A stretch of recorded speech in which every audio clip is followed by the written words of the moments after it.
ৰহাত প্ৰগতিশীল নাৰী সন্থাৰ সংবাদমেল। এগৰাকী যুৱতীৰ নিৰুদ্দেশক লৈ এই সংবাদমেল আয়োজন।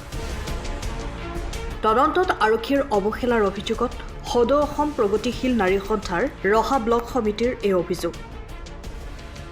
অসম জাতীয়তাবাদী যুৱ ছাত্ৰ পৰিষদৰ ৰহা আঞ্চলিক সমিতিৰ কাৰ্যালয়ত সোমবাৰে বিয়লি সংবাদমেলত এই অভিযোগ নাৰী সন্থাৰ। আজি সদৌ অসম প্ৰগতিশীল নাৰী সন্থাৰ ৰহা ব্লক সমিতিয়ে আমি আজি সংবাদমেলৰ জৰিয়তে ক'ব বিচাৰিছো যে ৰহা থানাৰ অন্তৰ্গত নগাঁও জিলাৰ ৰহা থানাৰ অন্তৰ্গত দীঘলীয়াটি গাঁৱৰ কুলচুমা বেগম নামৰ যুৱতীগৰাকী যোৱা 17/5/2025 তাৰিখে ঘৰৰ পৰা প্ৰায় 7টামান বজাত নগাঁৱৰ ৰাহাত নাৰ্ছিং হোমলৈ বুলি ওলাই যাওঁতে ছোৱালীজনী যুৱতীগৰাকীয়ে মানে মাহীয়েকৰ ঘৰত সোমাই পেলাই হস্পিটেলত যাব তেনেকুৱা বুলি পেলাই মাকৰ আগত কথা বতৰা কৈ থৈ যায়। যোৱাৰ পিছত নগাঁও পোৱালৈকে মাতৃগৰাকীৰ লগত কথা বতৰা চলি থাকে। নগাঁও পোৱাৰ পিছতে যুৱতীগৰাকীৰ ফোনটো চুইচ অফ হৈ যায় আৰু লগে লগে প্ৰায় 11টামান বজাত ছোৱালীগৰাকীৰ মাতৃয়ে যোগাযোগ কৰে, পৰিয়ালৰ লগত যোগাযোগ কৰে, যাক যেনেকে চিনাকি আছে সকলোৰে লগত যোগাযোগ কৰে, কিন্তু ছোৱালীজনীৰ কোনো ধৰণৰ অনুসন্ধান নাপায়। অনুসন্ধান নোপোৱাত ৰহা থানাত আহি মাতৃয়ে গোচৰ তৰে ছোৱালীজনী নিৰুদ্দেশ হোৱা বুলি একেদিনাখনেই। কিন্তু গোটেই বিষয়টো ৰহা থানাৰ আৰক্ষীয়ে হেমাহি কৰা যেন আমাৰ অনুভৱ হৈছে আৰু আমি প্ৰায় 3 মাহৰ পিছত ছোৱালীগৰাকী নাইকিয়া হোৱাৰ 3 মাহৰ পিছত আমাক জনাই সদৌ অসম প্ৰগতিশীল নাৰী সন্থাক জনাই ৰহা ব্লক কমিটিক। সেই মৰ্মে আমি ৰহা থানাত আহো। ৰহা থানাত আমি গোটেই বিষয়টো বুজ লওঁ। তেতিয়া ৰহা থানা গোটেই কথাখিনি যেতিয়া কোৱা হয় যে ছোৱালীজনী এজন ল'ৰাৰ লগত সম্পৰ্ক আছিলে। ল'ৰাজন হৈছে নগাঁও জিলাৰে বৰ্তমান হোজাই জিলা কচুৱা থানাৰ অন্তৰ্গত আমদেৱী গাঁৱৰ মুকছিদুল ইছলাম পিতা আবুল কাছিম। তেখেতৰ লগত সম্পৰ্ক হয় বুলি পেলাই এটা যোগাযোগ গম পোৱা গৈছে আৰু সেইমতে সেই ল'ৰাজনৰ বিৰুদ্ধে থানাত সেইদিনাখন আকৌ এটা গোচৰ দিয়া হয় যে ল'ৰাজনে নাইকিয়া কৰা বুলি। আমি অনুমান কৰিব পাৰিছো এইটো কাৰণে যে যোৱা 19/12/2024 তাৰিখে নগাঁও সদৰ থানাত কুলচুমা বেগমে নিজে এখন সেই ল'ৰাজনৰ বিৰুদ্ধে এজাহাৰ দাখিল কৰিছিল, য'ত উল্লেখ কৰিছিল যে ল'ৰাজনে সেইখিনি সময়ত কুলচুমা বেগম নগাঁও মেট্ৰ' হস্পিটেলত কৰ্মৰত আছিলে।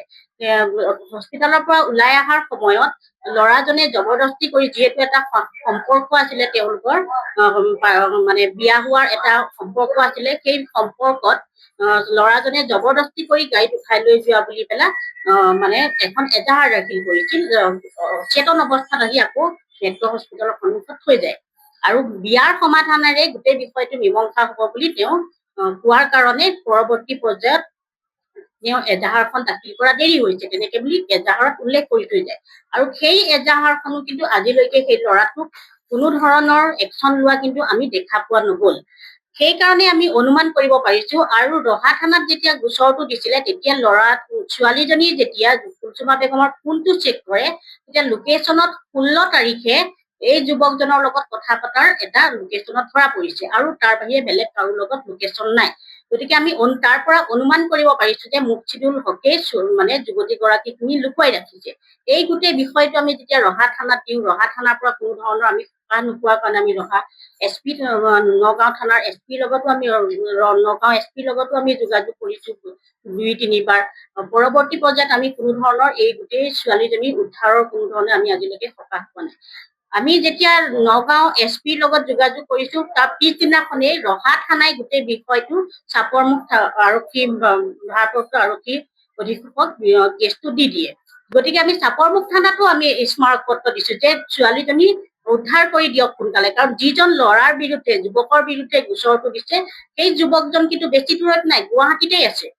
আমি সকলোৱে জানো বা সেই যুৱকজনৰ লোকেশ্যনো গুৱাহাটীতে পাইছিলে। গতিকে ইমানখিনি তথ্য পোৱাৰ পিছতো কিয় আজিলৈকে সেই যুৱকজনক বা উদ্ধাৰ মানে ধৰিব পৰা নাই, বা যুৱতীগৰাকীক হলেও কিয় উদ্ধাৰ কৰি দিব পৰা নাই, এইটো এটা আমাৰ ডাঙৰ প্ৰশ্ন। আৰু এটা ডাঙৰ প্ৰশ্ন হৈছে আমি যেতিয়া আৰক্ষী অধীক্ষকক লগ কৰিছিলো 15/9/2025 আৰু 1/9/2025, এই 2টা দিন আমি আৰক্ষী অধীক্ষকক লগ পাইছো।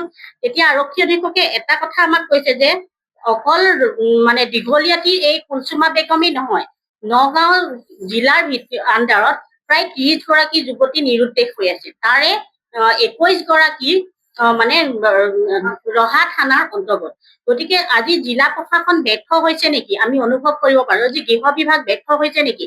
আজি চৰকাৰে বেটী পঢ়াও, বেটী বচাও, বেটী পঢ়াও ধৰণে যি ধৰণে আঁচনি লৈছে, এই আঁচনি আচলতে কোনো ধৰণৰ সুফল পোৱা নাই নেকি। আৰু আমি ভাবো যে আইনৰ যি লেহেমীয়া গতি, আজি মহিলাৰ ওপৰত যিবিলাক হত্যা, হিংসা, ধৰ্ষণ, অপহৰণৰ দৰে দৈনন্দিন যিবিলাক ঘটনা বৃদ্ধি পাইছে, এই ঘটনাবিলাকৰ যি প্ৰক্ৰিয়াত ন্যায় বিচাৰ চলিব লাগে, এই ন্যায় বিচাৰৰ প্ৰক্ৰিয়াটো অতি লেহেমীয়া হোৱাৰ বাবে এই ঘটনাবিলাক দৈনন্দিন বৃদ্ধি পাইছে বুলি আমি অনুভৱ কৰো।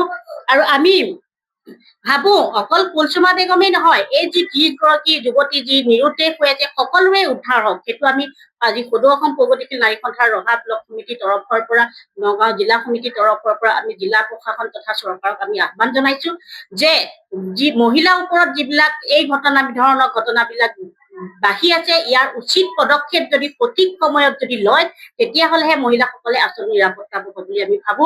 নহলে আজি ঘৰতো কিন্তু মহিলাসকলৰ নিৰাপত্তা নাইকিয়া দৰে এটা হৈ পৰিছে। আজি আমি সংবাদ মাধ্যমৰ জৰিয়তে নগাঁও জিলা প্ৰশাসন, ৰহা আৰক্ষী থানাৰ লগতে চৰকাৰলৈ আমি আহ্বান জনাইছো যে তাৎক্ষণিকভাৱে যি যুৱতীগৰাকী, দীঘলীয়াতী যুৱতীগৰাকী কুলসুমা বেগমৰ লগতে যিবিলাক যুৱতী নাইকিয়া হৈ আছে, সেইসকলক তাৎক্ষণিক যাতে উদ্ধাৰ কৰে আৰু প্ৰশাসনে ইয়াৰ নিশ্চয় ষ্টেপ ললে পাৰিব বুলি আমি আশাবাদী। আৰু যদি এইখিনি নকৰে, তেতিয়াহলে আমি অহা 15 নৱেম্বৰৰ ভিতৰত আমি বিভিন্ন ধৰণৰ প্ৰতিবাদী কাৰ্যসূচী ল'বৰ কাৰণে আমি বাধ্য হ'ম।